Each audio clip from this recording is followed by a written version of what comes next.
PPP అంటే ఏందో తెలియక మేము దాన్ని వ్యతిరేకిస్తున్నామనేది వాళ్ళ వాదన. సరే, పీపీపీ గురించి ఒక 2 నిమిషాలు పక్కన పెట్టుకుంటే, చంద్రబాబు నాయుడు గారు ఎన్నోసారి ఇప్పుడు ముఖ్యమంత్రి కావడం 4వ సారి. ఆయన 15 సంవత్సరాల్లో 14 సంవత్సరాల్లో ముఖ్యమంత్రిగా ఉన్నప్పుడు ఎందుకు కనీసం ఒక్క ప్రభుత్వ మెడికల్ కళాశాలను కూడా శాంక్షన్ చేయించలేకపోయినాడు? ఇప్పుడు చంద్రబాబు నాయుడు గారు ఇప్పుడు ఫస్ట్ టైం కాదు కదా ముఖ్యమంత్రి. జగన్మోహన్ రెడ్డి గారు పోర్టుల నిర్మాణం మొదలుపెట్టేంత వరకు ఆయనకు పోర్టులు కట్టాలనే ఆలోచన రాలే. జగన్మోహన్ రెడ్డి గారు అమ్మఒడి అనే పథకం తెచ్చేంత వరకు ఆయనకు తల్లికి వందనం అనే పథకం తేవాలనే ఆలోచన రాలే. జగన్మోహన్ రెడ్డి గారు పంట పెట్టుబడికి రైతుకు సాయం చేయాలని అనేంత వరకు ఆయనకు సాయం చేయాలనే ఆలోచన రాలే. ఈరోజు ఆయన ఏదైనా ఒక మంచి కార్యక్రమం తలపెడితే ఒక్క రోజన్నా పొగిడాడన్నా? జగన్మోహన్ రెడ్డి గారు ఏదైనా ఒక మంచి కార్యక్రమం చేస్తే చంద్రబాబు నాయుడు గారు ఒక్క రోజన్నా పొగిడినారా?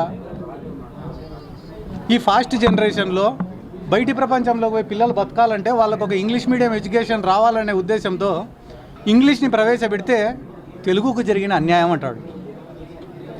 పిల్లలకు ట్యాబులు ఇస్తే గాన చదువుకునేదానికి సులభంగా ఉంటుంది, ఇన్ఫర్మేషన్ గ్యాదర్ చేసుకునేదానికి సులభంగా ఉంటుంది అని చెప్పి ట్యాబులు ఇస్తే ట్యాబ్ల వల్ల పిల్లలు చెడిపోతున్నారంటారు.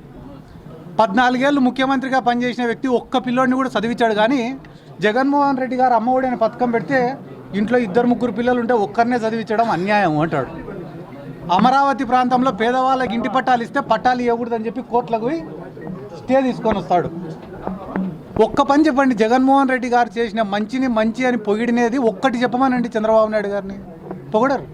ఈరోజు ఈ మెడికల్ కాలేజీలు అనే విషయం కూడా మేము ఎంత సంతోషంగా ఉన్నామంటే, మా జగన్ సార్ ముఖ్యమంత్రిగా ఉండే 5 ఏళ్ళు మేము కూడా చెప్పుకోలేదు జనానికి. ఇంత మా సార్ 17 మెడికల్ కాలేజీలు శాంక్షన్ చేయించినాడు, దాంట్లో 5 నిర్మాణం పూర్తి అయిపోయినాయి, మిగతావన్నీ కూడా అండర్ కన్స్ట్రక్షన్ ఉన్నాయి, మరొక 5,000 కోట్లు గాన ఖర్చు పెడితే అదనంగా 2,500 సీట్లు మన రాష్ట్రానికి వస్తాయనే విషయాన్ని ఈ రాష్ట్ర ప్రజలకు జగన్మోహన్ రెడ్డి గారు ముఖ్యమంత్రిగా ఉన్నప్పుడు ఒక్కరోజు కూడా మేము చెప్పుకోలేకపోయినాం.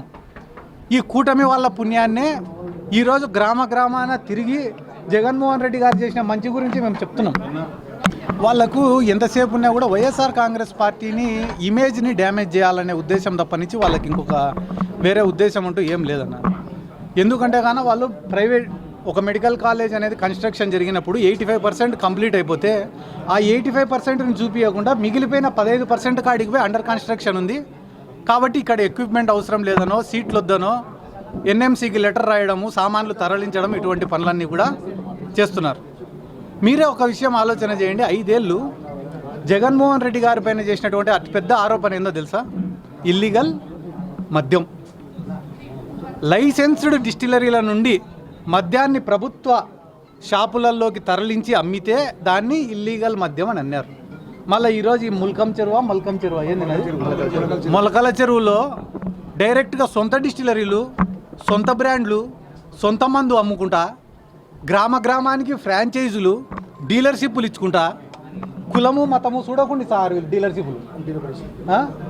ఇంత ఇల్లీగల్ మద్యంని అన్న 95% తెలుగుదేశం పార్టీ నాయకులు వాళ్ళ సంపాదన అంతా కూడా కేవలం లిక్కర్ పైనే. ఇప్పుడు కాదు, ఎన్టీ రామారావు గారు మద్యపాన నిషేధం పెట్టిన రోజు నుంచి ఈ రోజు వరకు వాళ్ళ ఆస్తులు వెనకేసుకునేదంతా కూడా ఇల్లీగల్ మద్యం విషయంలోనే.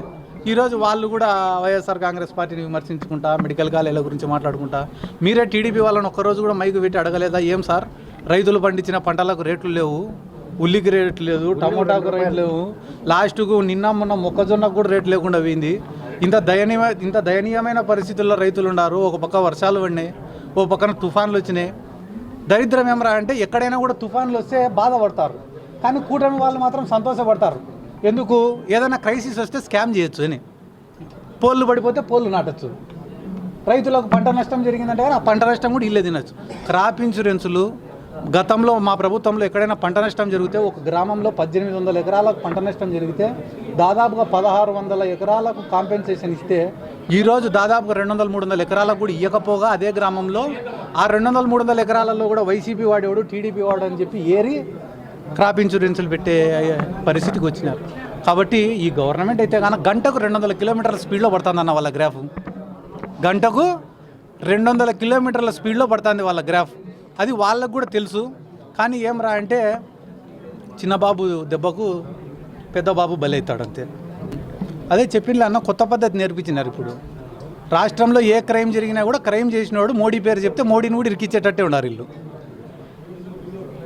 రాష్ట్రంలో ఏదైనా క్రైమ్ జరిగినప్పుడు ఎందుకు చేసినవరా ఇది అంటే మోడీ చెప్తే చేసినా అంటే మోడీ పేరు కూడా పెడతారు వీళ్ళు. అంతకుమించి ఏమని చెప్పు గవర్నమెంట్ ఎవరుతుంది? ఆ జనార్దన్ రావు అనేటోడు కాల్ డేటా తీయచ్చు కదా. ఆ జనార్దన్ రావు కాల్ డేటా తీస్తే కానీ తెలుగుదేశం పార్టీకి సంబంధించిన ఎమ్మెల్సీల పేర్లు రాకపోతే, వాళ్ళే ఈ కుట్రకు నాంది పలకకపోతే మేము రాజకీయం సాధించుకుంటాం. లాస్ట్ సంవత్సరం రోజులు అది ఆర్టీ యాక్ట్ పెడతారో, లేకుంటే కోర్టు కేసు తెచ్చుకుంటారో, లేకుంటే ఎయిర్టెల్లోనికి రిక్వెస్ట్ పెట్టుకుంటారో. కాల్ డేటా తీయమనండి. తెలుగుదేశం పార్టీ వాళ్ళతో కాంటాక్ట్లో ఉన్నాడా, వైఎస్ఆర్ కాంగ్రెస్ పార్టీలో ఉన్న వాళ్ళతో కాంటాక్ట్లో ఉన్నాడా తెలిసిపోతుంది కదా. ఇప్పుడు పార్టీ మారినోడికి కూడా మాకే సంబంధం అంటే ఎట్టా? మా పార్టీ నుంచి బాలశౌరి అవతల పక్కకు పోయినాడు, మాకే సంబంధమా? మా పార్టీ నుంచి లావు కృష్ణదేవరాయలు గారు అవతల పక్కకు పోయినారు, మా మనిషినా ఆయన ఇప్పుడు కూడా? మా పార్టీ నుంచి వేమిరెడ్డి ప్రభాకర్ రెడ్డి గారు పక్క పార్టీలో పోయినాడు, ఇప్పటికీ ఆయన మా మనిషేనా? వీళ్ళంతా మా మనుషులు కాదు. జనార్దన్ రావు ఒకడే పార్టీ మారినా, టీడీపీ కండువా కప్పుకున్నా, టీడీపీ వాళ్ళతో టచ్లోనే. జనార్దన్ రావు మాత్రం పాపం మా మనిషి, జోగి రమేష్ గారి మనిషి. సిగ్గులేని ప్రభుత్వం అన్న, ఇన్ని అబద్ధాల. కానీ ఒక మంచి ఏమరా అంటే పాపం జోగి రమేష్ గారు అయితే జాక్పాటు కొట్టినారు, మళ్ళీ ఖచ్చితంగా ఎమ్మెల్యే అవుతాడు, మంత్రి అవుతాడు. ఎందుకంటే అన్యాయంగా కేసు పెడితే కానీ పబ్లిక్లో సింపతి రాకుండా పోయే క్వశ్చనే లేదన్న. మనం పడే బాధలో నిజం ఉంటే, మనం చేసే కష్టంలో నిజం ఉంటే, మనం చేసే శ్రమలో నిజం ఉంటే, మనం చేసే పనిలో నిజాయితీ ఉంటే పబ్లిక్ 100% ఆశీర్వదిస్తారనేది నాకు గట్టి నమ్మకం.